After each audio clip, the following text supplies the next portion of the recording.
The venue was Alex Ekweme Square, Awka, Anambra State. Anambrarians came out in droves to witness for the first time a seamless transition from one democratically elected government to another. Mr. Peter Obi handed over the helms of affairs of Anambra State to Chief Dr. Willie Obiano in the presence of thousands of visitors from all over the country. The event was witnessed by millions of people globally. Dr. Nkemo Okeke, a financial economics expert, also took oath of office as Deputy Governor of Anambra State. In his inaugural speech, His Excellency Dr. Willie Obiano marshaled out the 4 pillars of his economic engine as agriculture, trade and commerce, industrialization, and oil and gas. These are the 4 pillars in the Anambra way of government. They constitute the treasure box of Anambra State, and the nation, through which we shall light up the economic enablers like education, health, the environment, youth transport development, security, transportation, other infrastructure, housing and urban planning, women, children, social infrastructure, among others.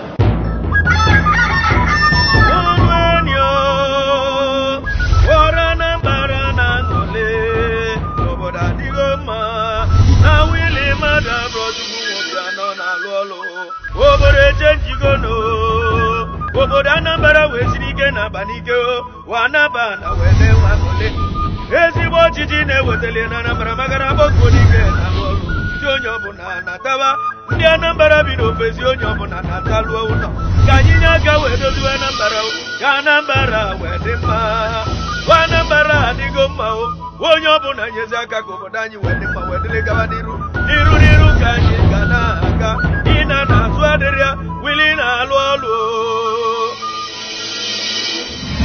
Swearing in his principal officers made up of seasoned technocrats on his first day in office was an early indication of the governor's determination to fulfill his election promises. He appointed Mr. Oseloka Baze, the Secretary to the State Government, Professor Joe Asike, the Chief of Staff, and Mr. Willie Obiano, the Principal Secretary.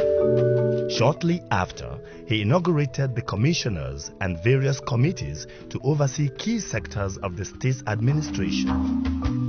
Governor Willie Obiano understands that to achieve his electoral promises to Ndi Anambra, key economic enablers will have to be activated.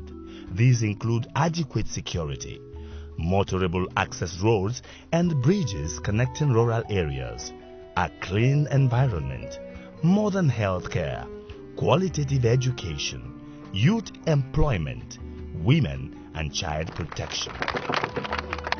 Governor Willie Obiano understands fully that to achieve his mission to take Ndi Anambra to greater heights, the security of lives and property of the people needs to be assured. The first State Security Council meeting, chaired by the governor on his second day in office, brought to bear the challenges of security in Anambra State.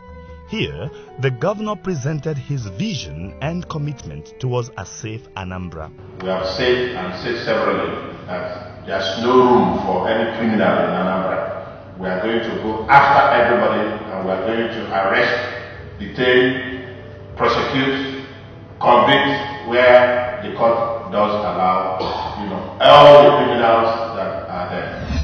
Well, one of the first issues on his agenda is security. He had looked at the security of the state and he has realized that there will be no development without security. So we observed that, yes, he was serious about what he was telling us. Barely 3 weeks after his inauguration, Governor Obiano convoked a security summit anchored on security, the panacea for economic development. Participants at the summit included the police, army, navy, and the NDLEA. Also in attendance were internationally acclaimed security experts. These prime security professionals brainstormed on the security challenges of the state and highlighted possibilities towards containing them. It was a very successful conference, and from there we were able to raise initial sums of money that we use in buying the gadgets for the joint task force. Today the police can talk to themselves, the vehicles can interact, talk to themselves. And in no time, the results of the governor's drive to rid Anambra of criminals became evident. Kidnapping, robbery and drug syndicates have been smashed. Forgers of vehicle number plates and child traffickers are being mopped up. According to the criminal law of the state, properties acquired from the proceeds of kidnapping are confiscated and demolished as a deterrent to those who might be attracted to the allurements of ill-gotten quick wealth.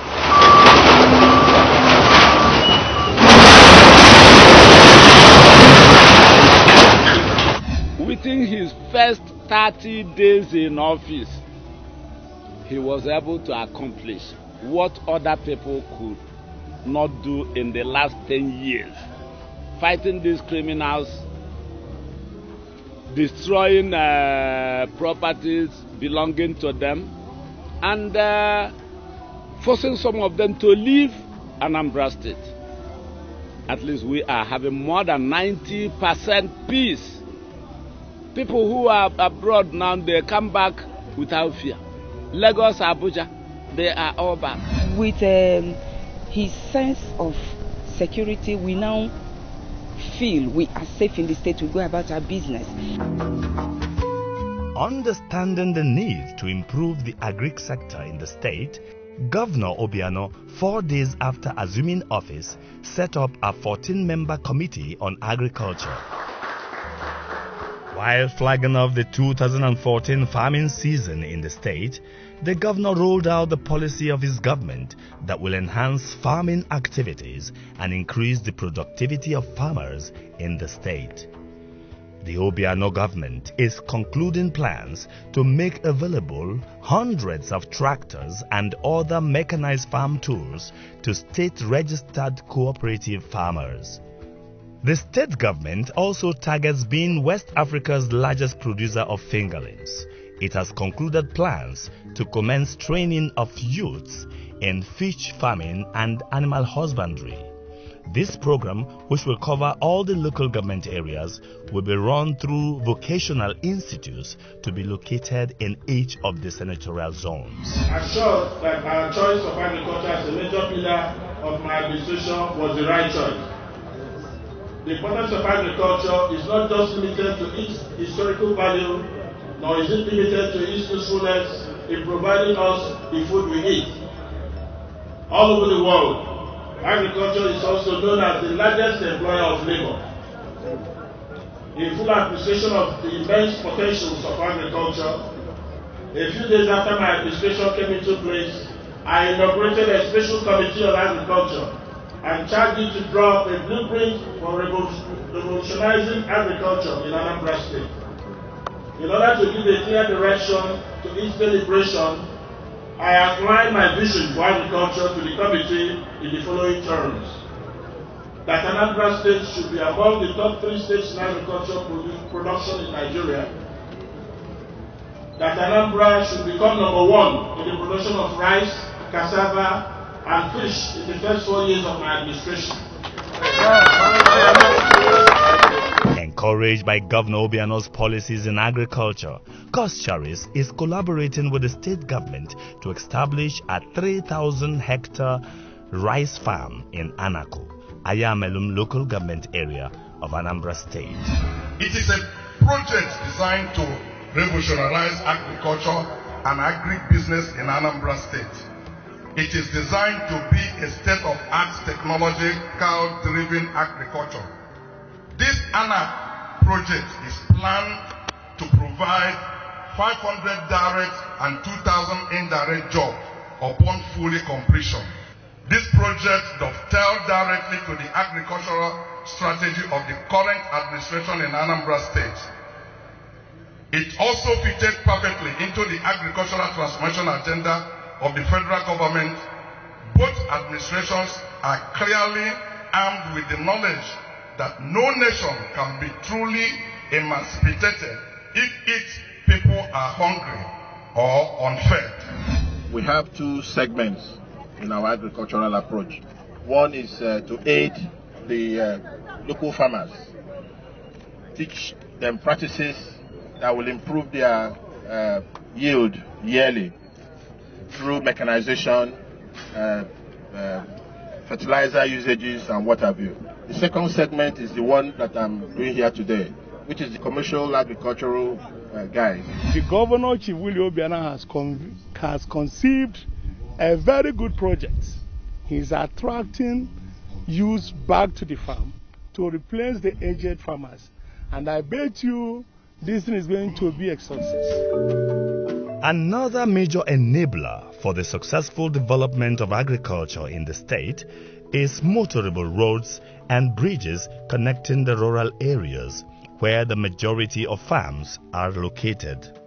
Governor Obiano has not only ensured that the construction of the many roads commenced by the previous administration are completed, but has also commenced the construction of numerous other roads and bridges that lead majorly into the rural areas. These will give the people easy access to evacuate their produce to bigger and more profitable markets. 14 roads with a total length of over 124 kilometers and 5 bridges have been flagged off by Governor Obiano. This act gives the people hope for a better future. Because if you are talking of agriculture, you must give access to the farm. If you are talking of oil and gas, you must give access to the oil fields. If you are talking of trade and industry, people have to move. The roads must be in good condition. If you are talking of industrialization, people have to get access to those industrialists who have access to their factories. That is why the road infrastructure is very, very prominent in what we are doing. And the governor noticed that and is really doing everything possible to make sure he keeps his promise to the people. My predecessor has done a lot of good work on road and road infrastructure, and there's still a lot more roads to be done, and therefore I prioritize. I'm trying to do roads that move into the food producing areas so that these foods can be evacuated, and that will open up activities in those areas for the community, and so it's a way to go. So most of my roads are going to specific areas. It's also going to earmarked areas for housing, like the Greenwood you saw, doing a major 3-lane going in there. For 1 or 2 other housing areas we have identified, we just flagged off some roads that are going to go in there, so that developers, when they come, would have seen that there's a proper access. And every road we are doing in Anambra under my watch will have street lights. So it's very important. That will improve all the kinds of things that we are doing. Anambra, a huge commercial enclave, has a trading economy, and Governor Obiano is putting measures in place to harness its potentials. This administration plans to locate new markets with modern facilities at strategic points in the state. What we've tried to do in this area is to modernize existing markets. So work is ongoing now with solar-powered lighting. If you go to our markets, at night it's pitch black. So we're trying to change that completely. We're also providing them with borehole conveniences, ensuring you have like food courts and so on. We're also planning new markets in Oba, in Oka, in Umunze, as well as Obunike. So these new markets will be hypermarkets, and they'll be very modern. They will have fire stations, they will have health facilities. We'll make sure there is adequate parking. There is no market you go to today that you can park anywhere. Even the traders themselves are parking on the streets, and we're saying no. So the new markets are coming. We're working very hard on the PPP arrangement to make sure private sector is involved. Anambra, we're still working hard to get our IGR. One key enabler for an industrialized economy is adequate electricity supply to industries. Although power is not in the purview of the state governments, the Obiano administration is determined to facilitate availability of adequate power supply to industrial parks. The governor is currently working with the power distribution companies as well as creating bankable power generating clusters in industrial layouts and farming communities in the state. The electricity plant, they are doing very close to Nnewi. But that one we know that is federal government job. But he promised he's talking to them. And the other day, the Minister for Power come to Nnewi to inspect that facility. It shows that he's doing something, because it is when we go to him and tell him about it, then after 2 weeks the minister came, showing that he went to Anambra for it. That's what he will do. Discussing with investors to build catchment power plants, captive, that will be used by agro-allied industries that will be processing all these farm produce. So that's one. For industrial clusters as well, we're getting industrialists to come together to enter into take-or-pay long-term contracts. That it makes a power project bankable, because banks can provide funding to an investor to build a power plant as long as they know that there are industrialists that will take the power. With the discovery of crude oil and the refining activities by Orient Petroleum, Anambra has joined the League of Oil and Gas Producing States in Nigeria. Anambra is an oil and gas state, and I've taken necessary steps, to write appropriate areas and sensitize the relevant areas about the possibility of amending the law to make Anambra the 10th oil producing state in Nigeria. As we speak, Orient Petroleum is producing about 6,000 barrels per day, and they're about to set up a refinery which will be ready in 9 months. This refinery will process 52,000 barrels per day crude. But more critically, one of the things that will come out of that crude processing is ATK, the aviation fuel, and that ATK will have a dump at the airport.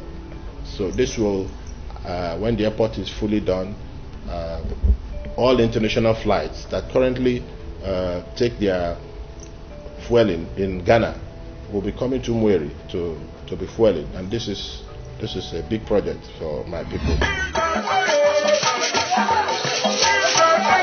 Anambra State has a rich cultural heritage and many undeveloped tourist attractions that have the potentials to be big money spinners. The development of tourist attractions like the famous Ogbunike Cave, Owelezekala Waterfalls, and the completion of Agule Lake Tourist Resort are top on the governor's agenda for the tourism sector. I believe that Anambra has what it takes to bring the world over here. We have the likes of Ogbunike, which is incidentally very virgin. It has not been touched by anybody. What I intend to do with that cave is that I'm going to get explorers, whether they are white men or the Anambra or wherever they want to come. I want them to go into that cave and do a proper exploration. I want to also 1 week during December to declare it a cultural week, where all kinds of things will happen in the various local governments. Everybody bringing out their best masquerade, all those things that made us the Igbo people that we are, the Indian Anambra we are. We're going to show off during that 1 week. In his inaugural speech, the governor promised in the Anambra a new state capital befitting 8 staters. Land has been earmarked for the purpose of achieving the state capital the people eagerly yearn for. This will be achieved by the functions of the Awka Capital Development Authority. They are charged with moving Awka, to be a proper state capital. When I spoke with them, I showed them picture of Dubai, 1999, and picture of Dubai 13 years after. Picture of Dubai in 1999, if you will, was like Awka, and only 13 years, 1-3, they moved to that level that they are. They didn't have all the money at 30 years earlier when they were making that move, but they have the kind of things I have now: resources, good advisors, good intelligence, the determination to drive, and the linkage effects to raise the money. That is very critical in state development. Most of the development you see is not going to be done by government alone. What they want you to do is to show and give them infrastructure, provide them security, and ensure infrastructure, meaning security and power, and they will come and do so when they buy into the plan, overall plan. I'm flagging off the first 3 flyovers in Oka. First 3 flyovers. One has a tunnel, and those things will be finished in 12 months to 14 months time. The Governor Obiano administration is changing the mindset of Ndi Anambra towards paying taxes. Ndi Anambra are beginning to understand that it is their civic responsibility to pay taxes as their holdings in government. We are one of the states with very poor or very low IGR, internally generated revenue base. And this administration is driving towards that. And it will be very useful if our people understood that government cannot undertake projects unless it has the resources. In fact, the budget will show you that if you don't increase your internally generated revenue, you're not going anywhere. And he's already set the pace. The target is quite high, but it's achievable. All we are trying to do is to block leakages. Before now, there's massive leakage in the revenue collection. So what I'm trying to do is to just see how much of it I can block significantly, to be able to, so that the government, what is due to Anambra State can be coming to Anambra State and be used for the development of all these laudable things I'm doing for the people. Anambra's First Lady, Mrs. WILLIE Obiano, is complementing the socio-economic responsibility of Governor Obiano's administration through her Family Enhancement Initiative. What we're focusing on is making people, the Anambrarians, entrepreneurs and employers, because when you're trained, then you have a training in whatever field, you can help yourself with the little package we're going to give to you to take off. You can start helping yourself, and at some point your business may be even much more than you can handle alone, and automatically that makes you an employer when you start getting people to help you out. In furtherance of Governor Obiano's conviction that the best of Anambra should be harnessed in achieving his dream of a greater Anambra, he convened an all-embracing interaction of Anambra State stakeholders.